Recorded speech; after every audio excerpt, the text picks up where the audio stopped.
Hello class, welcome to Opokuwari E-Learning Center. My name is Maud Panaman Martin, facilitator for SHS 1, Business Management. And our topic for today is decision making. Decision making. Our learning objectives are 1. Explain decision making. 2. Steps in decision making process. And 3. Importance of decision making. So we center our lesson within these 3 learning objectives. Decision making, it is everyday thing. It comes along the moment we wake up from sleep. One may ask, why did you choose Opokuwari School? You have already decided to be in Opokuwari School per the course you want to do in future or your occupation. So you decided I'll come to Opokuwari School, learn science, and then you continue from there. This lesson that we are having, this virtual lesson that we are having, came up as a problem we had with the COVID-19. So schools were to shut down to contain the virus. So even before you make a decision, you realize there's a problem. You don't just decide. You identify a problem, then you make a decision on them. So we had a problem with COVID and we have to vacate school and go home.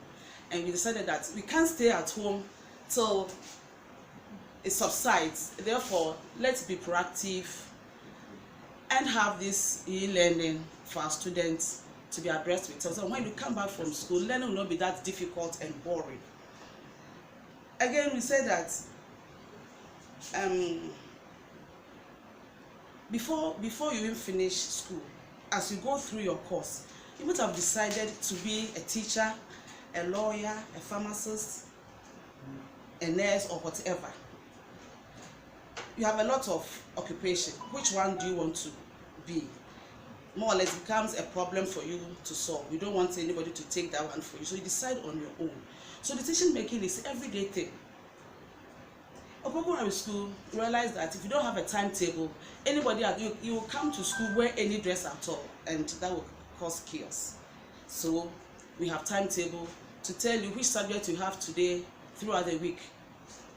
We even have menu at the dining hall so that you'll be informed whether to take a flat bowl or a flat plate or a cup, depending on the menu, the food that you are going to eat.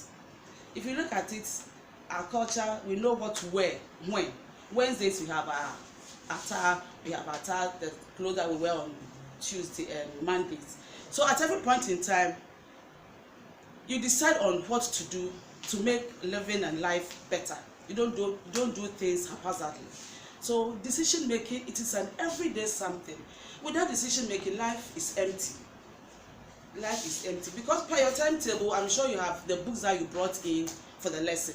Either that you have brought books that you have no lesson on for today, but because of the timetable, you are always abreast with them. So let's look at the definitions. There are several definitions. If you Google, you get more, but we'll limit our definitions to only 3 or maybe 4. Then you have an opportunity to define your own decision making per the way you understand it. There are some key words that must come into your definition. 1, we are saying that decision making is making a choice from 2 or more alternative courses of action. To making choice from 2 or more alternative courses of action. It tells you that if you have only one, then you don't need to decide. But since there are more than one, then you have to settle on one most appropriate. The second one is decision making is an act of choice.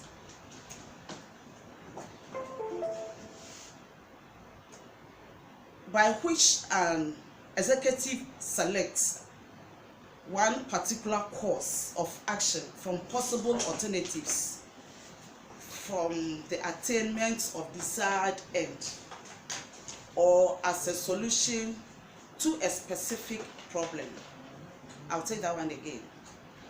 Decision making is an act of choice by which an executive selects one particular course of action from possible alternatives for the attainment of a desired end or as a solution to a specific problem. So realize here that there are courses, there are several opportunities and solutions, and you choose just one to solve the problem at that particular time. The third definition is decision making is a process of identifying problems and opportunities and then resolving them. Identifying problems, opportunities, and resolving them. So if there are no problems, you don't need to make a decision and you don't need to resolve them. And of course, since you identify a problem, there may be several alternatives that may solve that problem, but you choose the one that will solve it first and the best per the time that the problem is. The fourth definition is decision making is an integral part of management. Integral part of management, which occurs in everyday process and at all level of management. It's part of life, it's part of management. I'm sure when we get to the levels of management, we'll get to know. So we're talking about management. The strategic management, they have decision, they bring it down to the middle management and the lower management. So at every point in time, they decide. Just like we have the school management, the headmaster, the four lieutenant, they'll bring whatever they decide to the HODs. And among the HODs, they also come to the teachers that form the various courses, and we decide. So at every point in time, there is a decision making. And it's part of life. It is an integral part of life. When we close school, you go to dining hall. From dining hall, you have your siesta. The siesta, you go for dinner, supper, and all that. So at every point in time, you decide on something. If you have any question, you may ask. Then we can go on. We are going to look at the steps in the decision-making process. It is a process. So it tells you that from 1 you go to 2, from 2 you go to 3, from 3 you go to 4. You can't just cram them together. And make sure as you list them, you go by that process. Now let's look at the first process. The first process, one, is to identify the problem.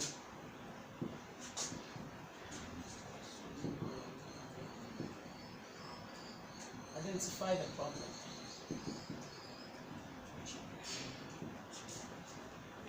Let's take a typical problem we have now in Ghana or even in the world, the COVID-19. It is a big problem, and therefore it became very necessary that schools have to close down, and therefore we did that one. So at any point in time, the moment you have the opportunity to decide or to make a decision, then you realize that there is a problem. So first you identify the problem. People who are in school realize that if you don't have timetable, there will be a problem. Science teachers will come in. I mean, any teacher can get up at any point in time and come in. Meanwhile, you will not have lesson for this. So we have to make timetable and regulate when and who comes in when. People who are in school saw that if you don't have menu for school for students, they wouldn't know what to eat. They wouldn't know which cutlery or bowls to bring to dining hall. Therefore, we have the menu. So you know when Monday you know what to eat.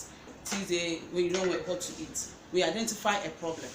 We realize that if you don't have several of uniforms and you wear just one, the probability that you get dirty and you look dirty or something. So we said that let's have about 3. So you have our Monday wear, we have our Wednesday wear, and you have our Friday wear. It's a problem. You have to change your clothes. For us to even identify you per your names and your class and your year, we have given you numbers. Realize that you can have so many boys having same name like Kweku Mensah. So we use our numbers to identify your problem. We realize that we have to give you houses so that you know after school you are going to this particular house, this particular room, and even in the dormitories you have your individual beds. So you close it, you don't look stranded as to where to take rest or whatever.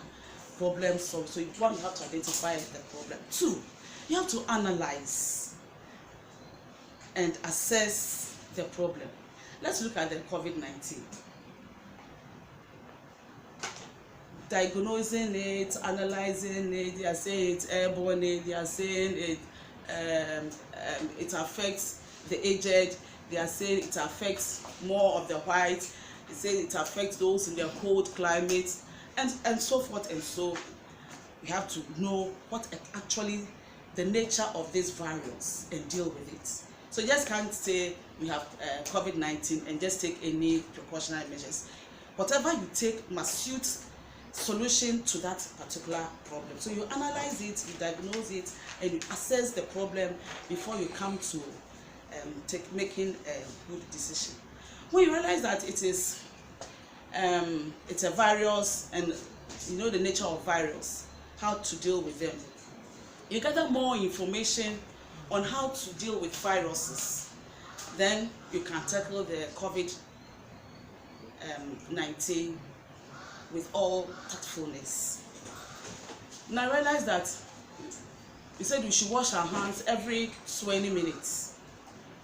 And as you even wash your hands, you try to wash it within 20 seconds. And they have a way of doing it by even saying the Christians will say the Our Father. So by the time you finish washing your hands, scrubbing the soap and the lather around your arm, your palm, the back of you are reciting the Our Father. By the time you finish, 20 seconds, then you are too sure of the virus being weakened, and you wash you rinse off the soap lather from your hands. You gather more information. Now they are saying in absence of water, you can use the hand sanitizer, and not even just any hand sanitizer, but sanitizer that has 60% alcohol, that is strong enough to kill or weaken the virus. At a point in time, so the moment you touch surfaces, the virus settles on surfaces. So you should not touch surfaces just like that. And unconsciously, if you do, try as much as possible to use the hand sanitizer. They also say that if you have to cough in your elbow to stop the spread. We also say you should not touch your eyes, your nose, and your mouth. All these things are information that you have gathered on how to deal with this virus, which is the problem we have identified now. So don't just go about doing anything. They are saying that we develop alternatives. We develop alternatives. There are so many ways we may handle this virus. We are staying at home. We are locking down, total lockdown, partial lockdown. Stay at home. You use the gloves. You use the nose mask. You use water and soap. You use the sanitizer. You develop all these alternatives, and you choose which one suits the problem best. You evaluate after choosing all these alternatives. You evaluate which one will solve the problem now, because problem will rise at a particular point in time. It will minimize. So as like when necessary, you decide to shift on decision that will solve the problem at any point in time. So evaluate the alternatives that you have. Then you select or you decide on which one to choose. We're given so many alternatives. The first, when we had the COVID, we were locked down. Some had total lockdown. The whole nation had partial lockdown. Some particular regions were totally locked down. All these alternatives that came about, they realized that it hasn't spread to some other place, and therefore we did not cripple those areas to curtail economic activities and all that. But areas that were highly infested were locked down. So you said that you realize that it was not just lockdown, but as and when the problem rises or minimizes, we have the alternative. When it was where the government realized it has been contained to some level, those restrictions were released and you have that freedom of movement. Now you are saying that it is still not too good to go about without nose mask. So everybody have your nose mask in your bag, have your hand sanitizers, even have your tissue, so that at any point in time, if you have to, blow your nose or bring out some phlegm, you use it. You use the tissue and you look for a place to, a dustbin to deposit it, not just throw it out anyhow. Then we have implementing of the alternatives. When the government realized that all these things can help to contain the virus, that is staying at home, you wash your hands, you use the nose mask, use the sanitizer and all that, we have to contain the virus. We implement them. They ask everybody to have a sanitizer. They ask all shops, all public places to have vertical buckets with water, soap and tissue. We made that those things that we have agreed are being implemented by everyone, to the extent that they are saying that if you don't have nose mask and you are found in public places, you'll be given communal work. And people started sweeping and weeding areas that were dirty. You have to implement. So now we have a sanitizer,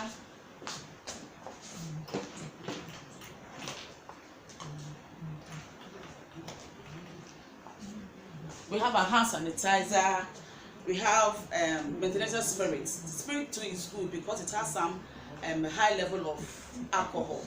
Then we have a nose mask. I'm not using the nose mask because I'm here alone with the technician and it's quite far from me. So the likelihood that the droplet will affect him or her is quite far. We are even saying that to wear the nose mask, you don't just touch it.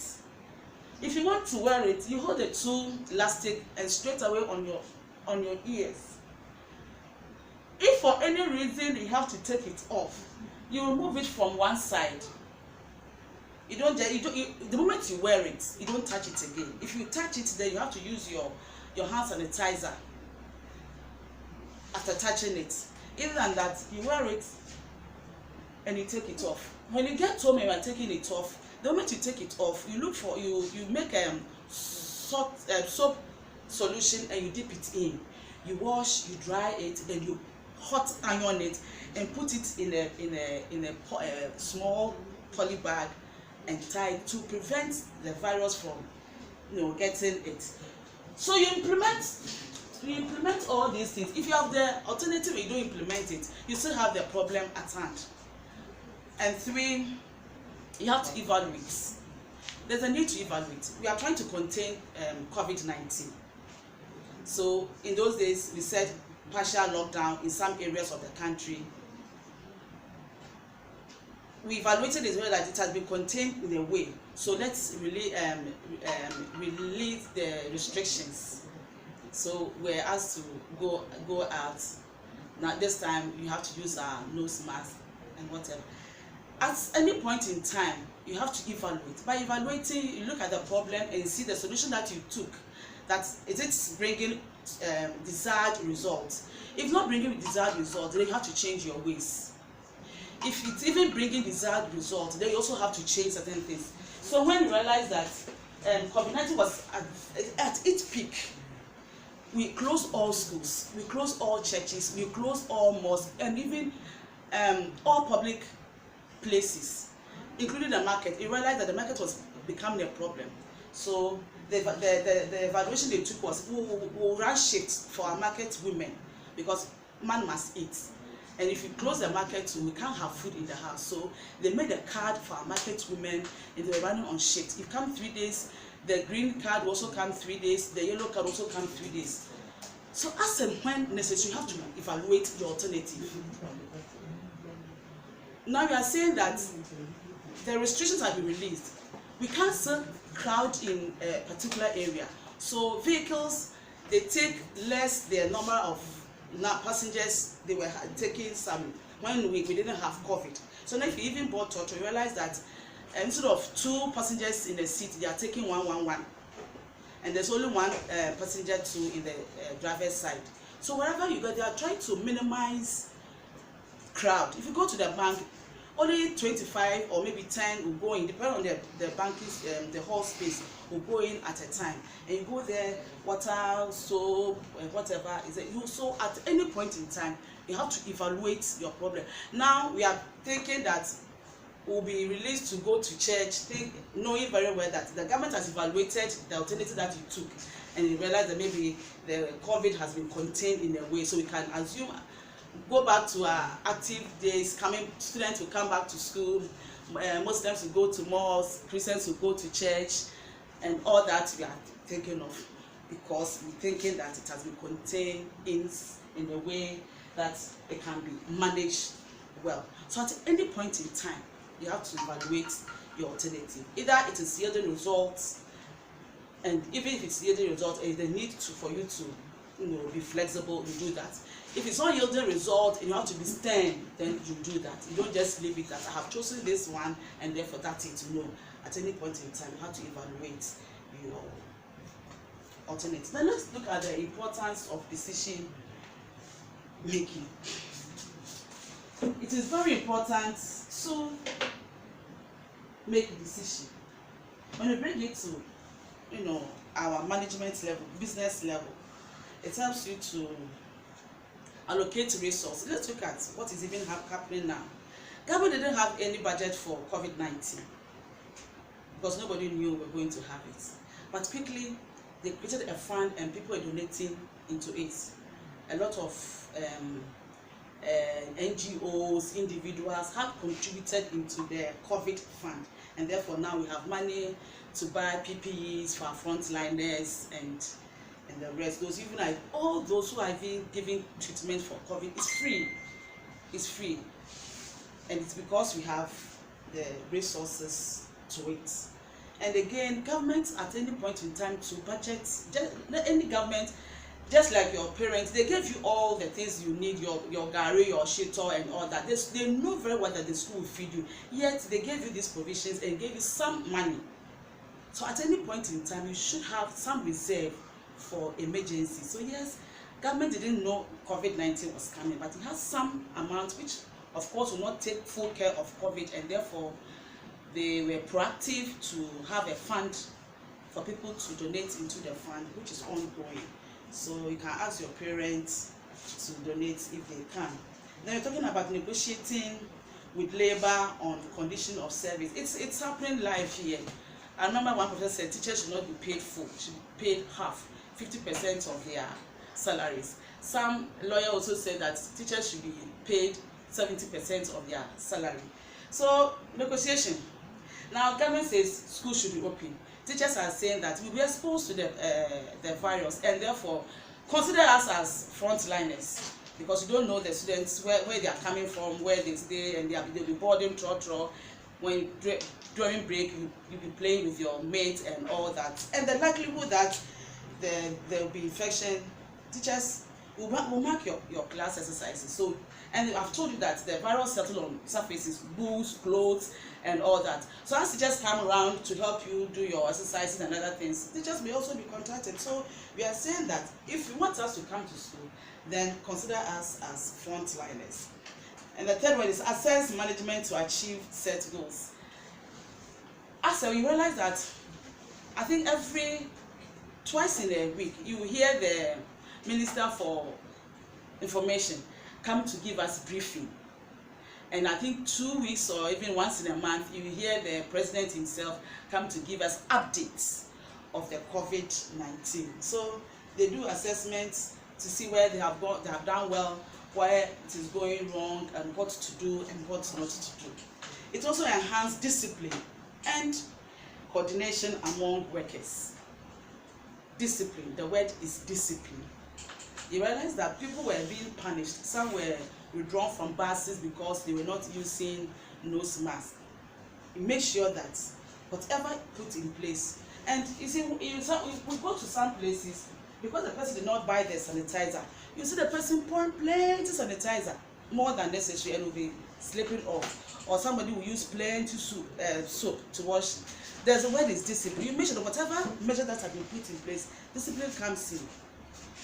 You open the tap to wash your hands. At a particular point, you put it off and scrub your hands well use the soap on your hands to clean the tap, the opener of the tap, to avoid if there's any virus.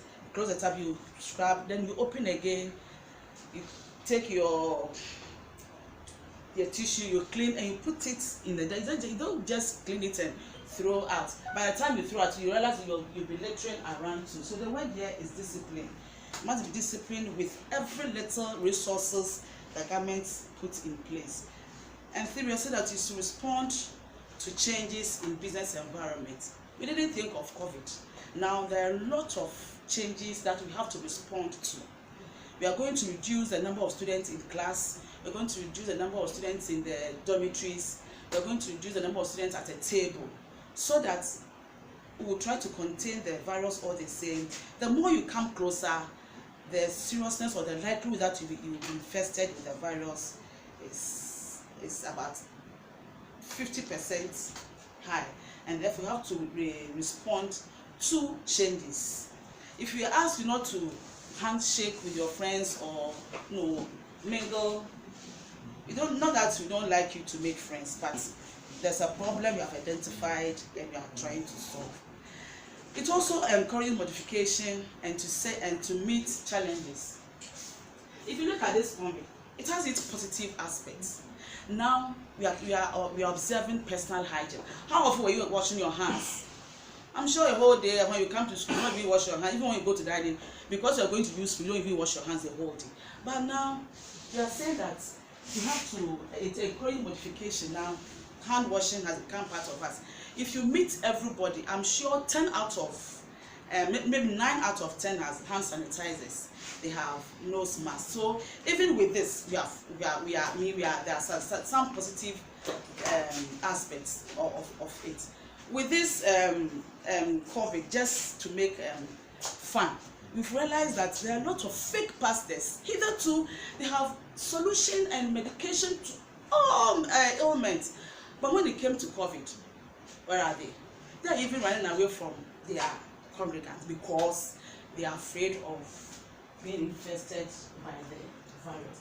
Now, Christians who were not even saying the Our Father in the everyday, the clue is, as you wash your hands, for you to meet the 20 minutes of washing hands, you say the Our Father and get you closer to our Maker. So you see, it brings about some modification. Now,